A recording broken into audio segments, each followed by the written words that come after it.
You're tuned into Auto Intelligence, live from Auto Trader, where data, tools, and your preferences sync to make your car shopping smooth. They're searching inventory. Oh, yeah. They find what you need. They're gonna find it. You can make a budget for your wallet to help you succeed. Pricing's precise and true. So true. It's smarter car shopping. Ooh. Just for you. Oh, it's just for you. Ooh. Find your next ride at autotrader.com. Powered by Auto Intelligence. With a major selection of the looks your kiddos love starting at just $4 in the Walmart app, a new school year means a stylish new them. Who knew? Find skater skirts and Crocs that say, I'm casual but cool. Sparkly sneakers that say, it's my classroom, you're just learning in it. And preppy polos that say, I'm the teacher's pet, even if they're mommy's menace at home. Find their favorite styles starting at just $4 in the app. The Walmart you thought you knew is now new. This episode is presented by State Farm. Having insurance isn't the same as having State Farm. It's like expecting the leadership of a team captain on the football field, but getting a sea captain. You wouldn't settle for just anything for your team. Shouldn't it be the same for your insurance? So don't settle for just any insurance when you can go with a leader. State Farm. Like a good neighbor, State Farm is there. Tokyo is once again staging the World Athletics Championships. We're definitely old enough to remember 1991 and the 4x400 metre triumph of Roger Black, Chris Akabusi and co. I'm John. And I'm Michael. Japan was also the setting for Christina Huragu to become the first ever British individual 400 metres world champion back in Osaka in 2007.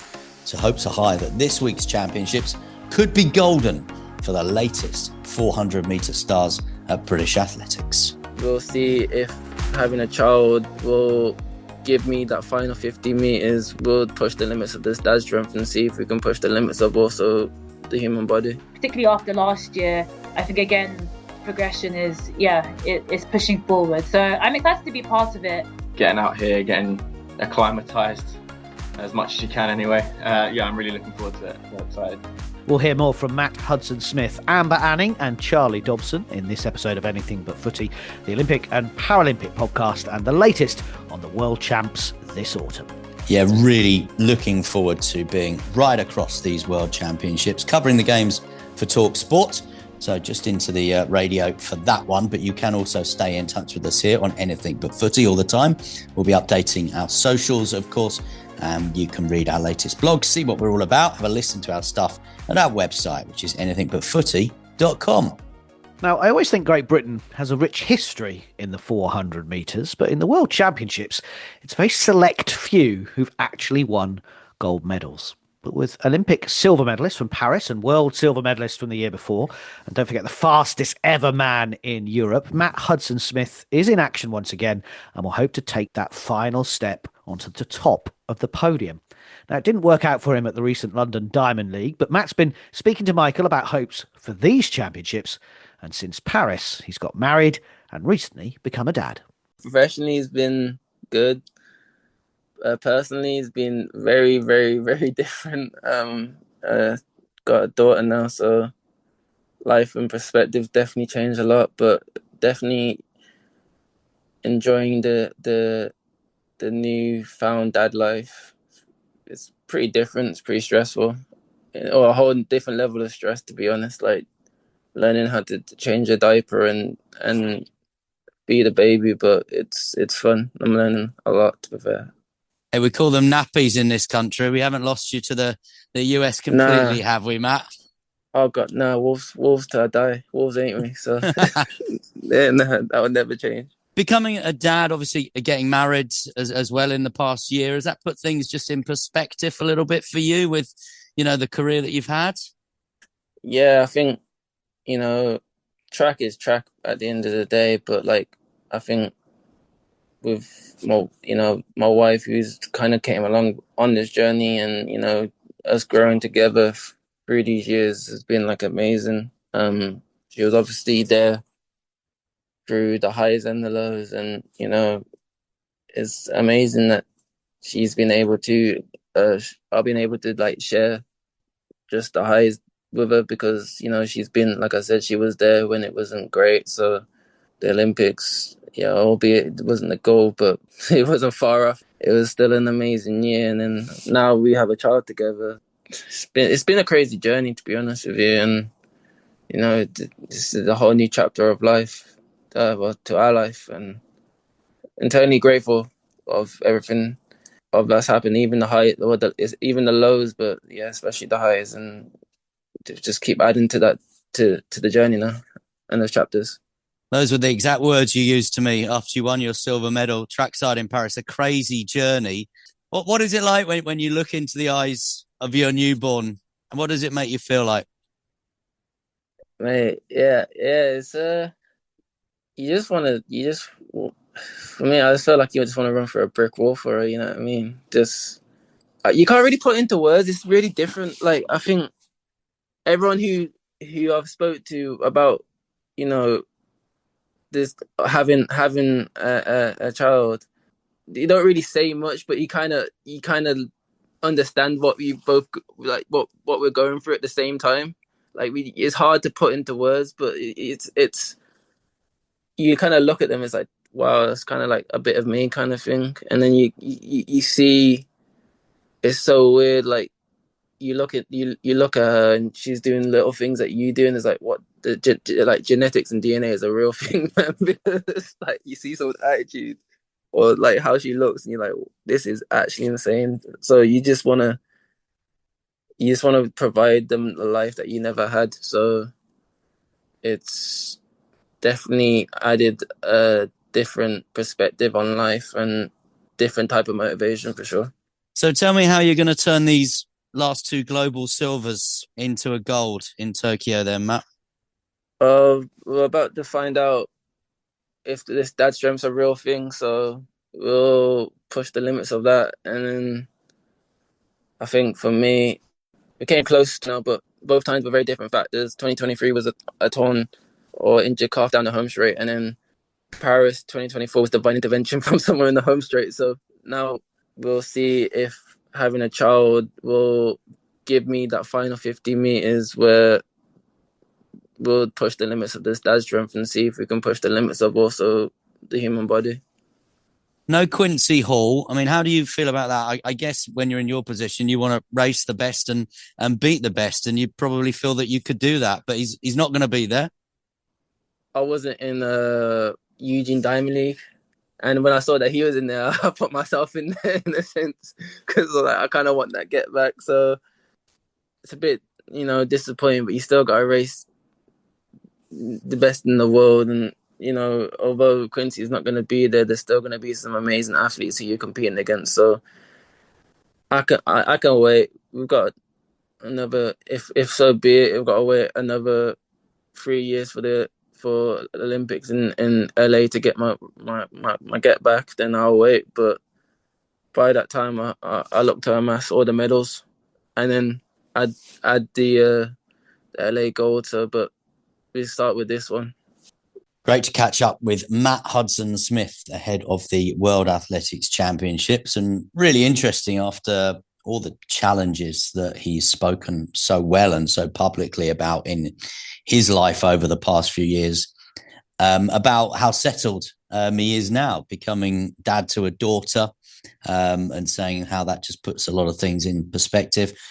Really obviously talking about his wife as well, who he's married since the Paris Olympics, and how she's been there through all those really dark times and low moments, but he's been there for the triumphs. And yeah, he's hopeful of getting that gold, and no Quincy Hall, as we mentioned as well. That's an opportunity, as he said in the interview. He wants to race the best. So, when he knew that Quincy was doing that Diamond League event, he wasn't going to run, but he put himself in because he wanted to test himself against the best. And that's what you want to hear, I think, from your leading athletes. And he is one of our leading athletes. I'd love him to get the gold medal. I think he probably deserved it a couple of years ago in Budapest.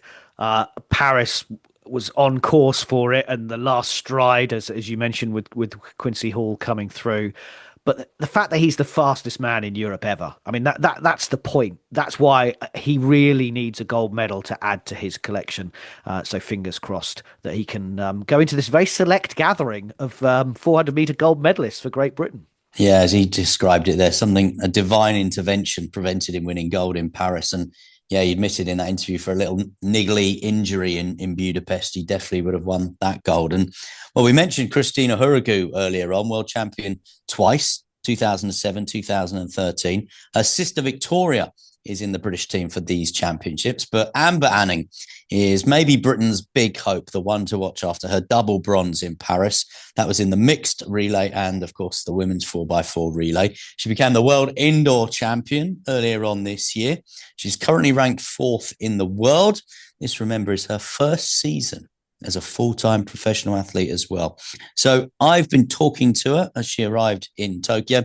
The first thing I wanted to know, of course, was whether she was going to take part in that mixed relay. The answer is no. She did tell me how many other events she's doing. 2. Well, all the rounds in the 4, and then we've got the final 400 or 4x4 relay at the end. So I'm not doing the mix this year. I think we have enough strong legs and bodies to get the job done on that side. I'm just going to focus on my individual and then be ready to go for that relay at the end of the champs. So I'm excited. So is that a measure of where you feel you are individually now, that has to be the priority this time? I think so. I also just feel like the 4 it feels like it's more competitive than it was last year, if I'm honest too. And just kind of how the season's been and where I'm at, I think I need as much energy and fresh legs as possible to navigate the round. And I have high expectations for myself. I'm in a good position, but I know like what I'm going into and what I want to get out of the final. So I just want to make sure I put myself in that best possible chance and position to do what needs to be done. Because people will look at you and think Olympic finalist last year, this year full-time athlete, university, college finished. So people will be expecting you to move up again, but you say the events moved on as well? Yeah, I think a lot more girls are dipping into the 49s. I think it's going to be a really competitive championship. Obviously, Sydney's now down to do the 4-2. So, again, yeah, just a lot going on. And I mean, that's what the sport wants. That's what our event needs to. And I think particularly after last year, I think, again, the progression is, it's pushing forward. So I'm excited to be part of it. But yeah, grateful to be healthy. And I'm looking forward to running. Because championship racing and finals can be a bit different to the circuit, can't they? Yeah, I'm actually grateful for that.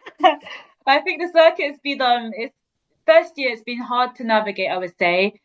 Just the one-off races every kind of month or so. Not racing as much as I usually do from college last year. It has been definitely a challenge. But I think I love championships purely for the rounds. I love having the opportunity to kind of go again and just kind of the fast pace of everything. It works really well for me. So I think it's something I'm looking forward to. And again, it's just kind of focusing on each round, executing my own race and making sure that I get through and put myself in a good position to make that final. And describe to me how things have changed for you this year in terms, obviously, of being now full-time on the programme, not having to combine it with studying. Oh, it's been great. I just do say more time to be intentional with everything. Sleep, nutrition, treatment, kind of just a little more slower pace, which is really, really nice. It's still been a challenge. I think I've gone from having my coach at like every competition, every race, to then kind of having to navigate most of my races without him, particularly on the Diamond League circuit, just with clashes with college meets and his kind of needs with supporting them. So that has been difficult, but I have a great team around me. I've had a lot of people supporting me, and there's also been people out there who have kind of been able to keep an eye on me. So it's been nice, but more time, but not so much time with coach on the road. So I've had to kind of be mature and just kind of make the right decisions and just kind of stay in communication with him and just be really a lot of communication, I would say. This might seem like a strange question to ask a double Olympic medalist, but has it been a challenge to kind of adapt to a slower pace of life where you're not juggling all of those plates? Yeah, I think so. And I was just kind of speaking to some others earlier about even just not racing as much. I think that's been kind of different. I was used to kind of just back-to-back racing, and it's felt like this year's been a lot of training. So I've had to kind of really take myself to a different place, not only physically, but mentally too.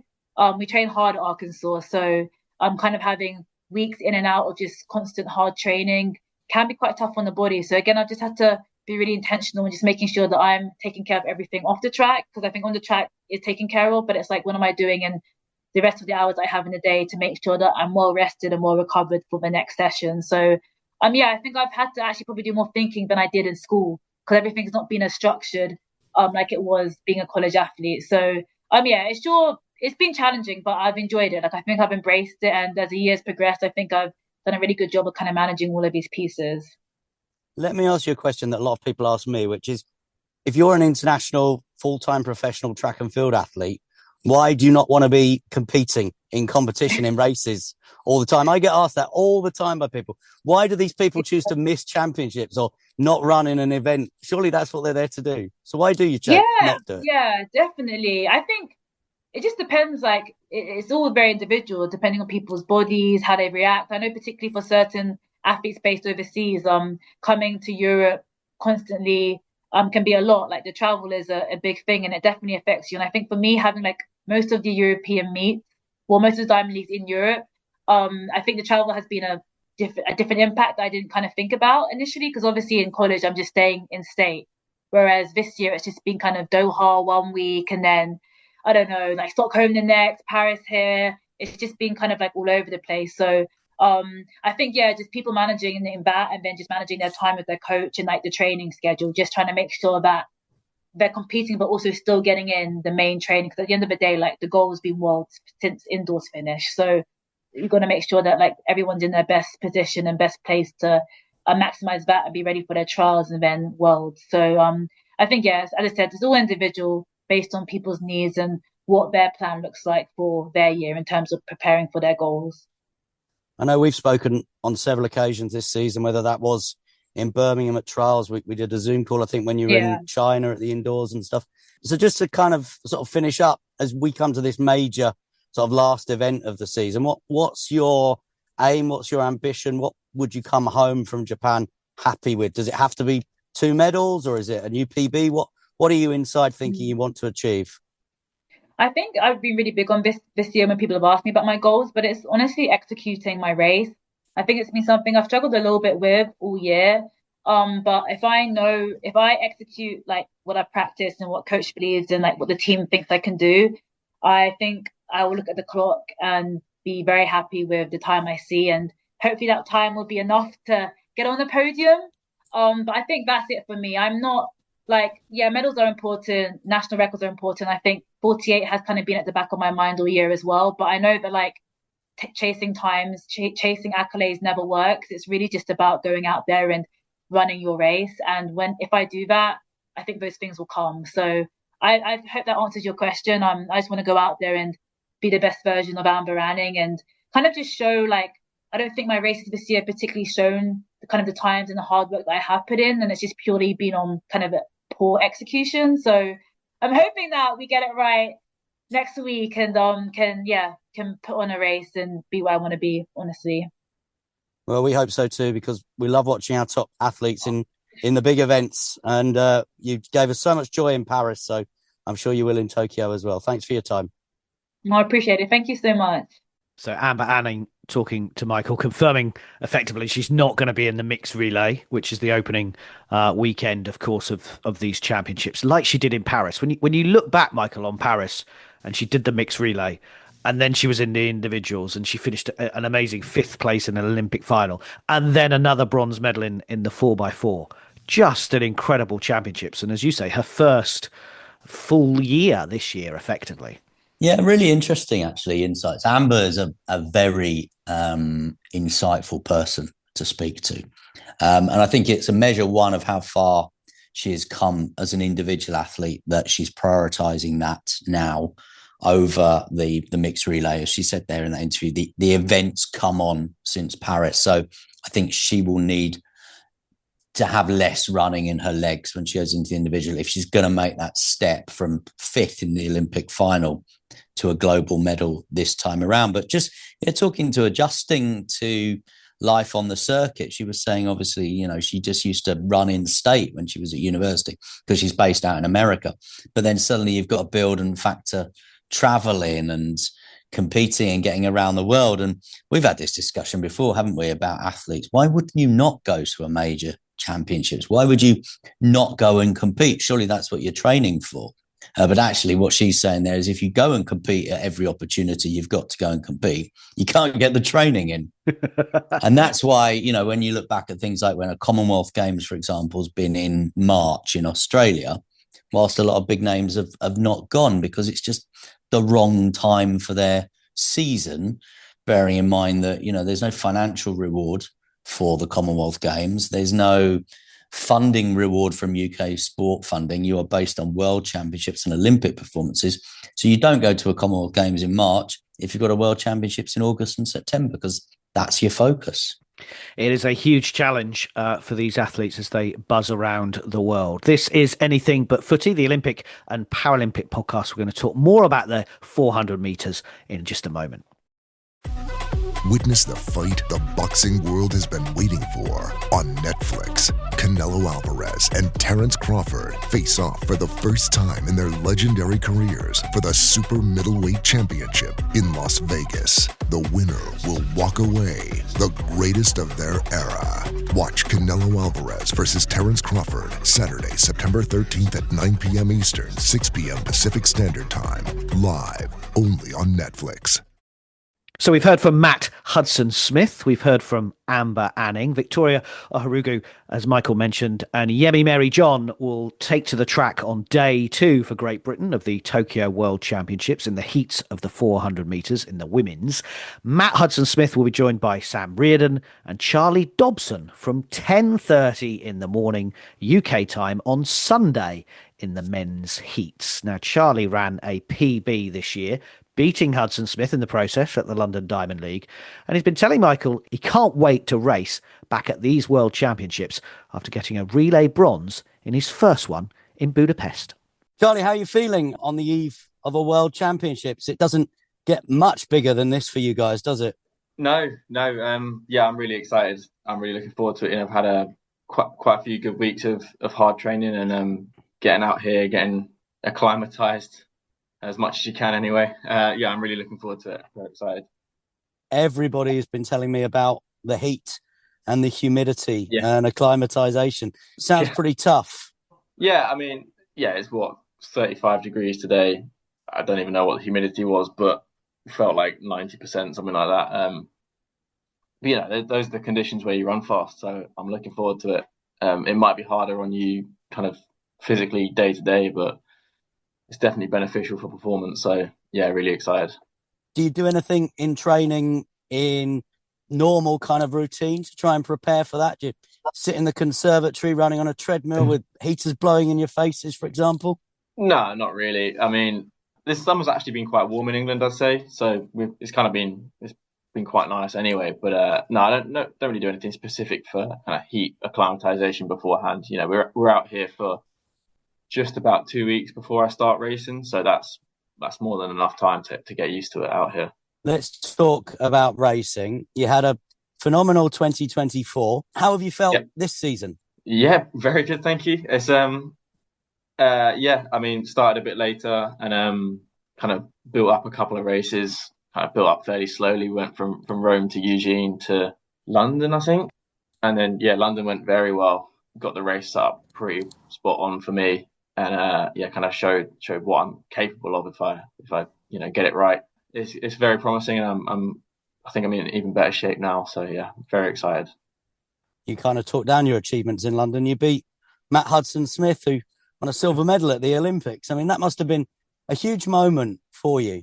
Yeah, it was pretty big. It's it certainly proves to me that anything's possible, and he's someone that obviously has had immense success and has run incredibly fast, but he's not unbeatable, and that's given me massive confidence going into this World Champs. I mean, I fully expect him to pull something amazing out of the bag again and step up another level, but I'm going to try and step up alongside him. Let's talk about that strength in depth, because obviously you'll have to come together as a relay team, but there's you, Sam, Matt as well, obviously. All Olympic medalists from last year. You must drive each other on quite a lot. Yeah, absolutely. I think it's a healthy competition between us all. We've also got like Lewis coming through, Toby, who's been running incredibly fast as well over the 2 and the 4. and had a pretty impressive relay split earlier at the European Team Champs. So yeah, we all push each other on, I think. And then obviously you have to come together as a relay team potentially as well, and serious medal chance there. Yeah, I think we're all really quite confident in what we can go out and do. We're all quite close knit. We're all quite decent friends outside the relay as well. So we're very confident in ourselves and us as a team. Kind of going forward, and yeah, hopefully we're going to pull something special. How much work are you able to do as a group when you kind of focus on that relay in terms of those changeovers and everything? We've got 2 sessions whilst we're out here. I won't go into too many specifics. I don't think Martin will want me to. But yeah, we've got 2 relay sessions out here as a team, and they're kind of so it's a good chance for us to get some decent practice in and kind of train together as a team, which obviously helps with the team bonding, I guess. Kind of building those relationships on the track as well as off the track. Martin Rooney always tells me that he was the best relay runner in the world. What's it like having him in your corner? Yeah, it's pretty cool. I mean, I grew up kind of watching him run his 400s and relays. So yeah, it's pretty crazy to now be on the team and be, he's our relay coach now, which is pretty special. And he's done such an amazing job since he kind of came on board in 22. Since Munich 22, we haven't not medalled at a major champs, and I think that speaks masses to what he's been able to do. And he's kind of inspired us also to step up and keep performing and keep pushing. But before that, obviously, your focus will be on your individual event. What are your targets? What are your ambitions in Tokyo? I think for me, making the final is my aim. I think I was slightly disappointed in myself not making the final in Paris. So yeah, certainly the final this year, and hopefully getting a running well enough in the semis to get a decent lane, and then once you're in that final, anything can happen. See what happens. And still special to be selected by your country and run for Great Britain and Northern Ireland? Oh, absolutely. Every time, it's always an honour to pull the vest on and just wear the kit. Day to day, it's always an honour to wear it. Absolutely. Speaking there to Charlie Dobson, and as I've already mentioned, no Olympic champion Quincy Hall in the 400 metres. So maybe the one to watch from the US is their collegiate system product, which is Jackery Patterson. Maybe he is the one that will make the breakthrough for the US, who had such a phenomenal track and field meeting in Paris a year ago. The South African Zokiti Nina has also run faster than him in 2025, going under that magic 44-second barrier. Hudson Smith, currently ranked 4th in the world. Charlie Dobson, 7th quickest this year. Could be a good one. And I think, as you touched on, really, maybe history beckons this time around. Maybe it's Matthew Hudson Smith's time. And when you think, and he's still quite a shy, introverted character, but when you think to that shy, introverted character that couldn't put 2 words together after a race back in the tents at the British Championships in Birmingham, and all the ups and downs, the trials and tribulations, the highs and the lows, as he's put it, that he's had since then, maybe now is his time to get on top of the world and fulfill that potential.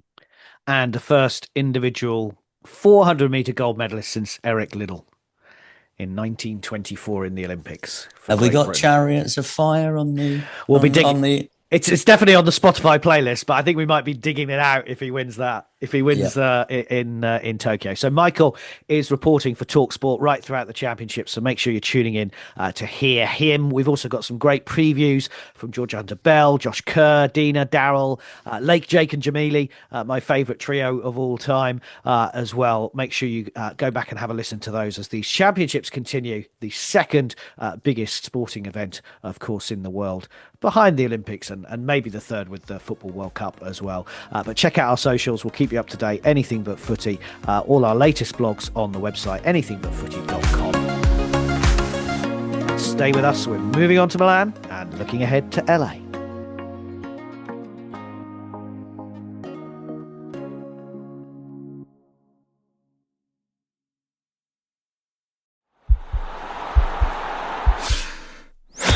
This podcast is part of the Sports Social Podcast Network.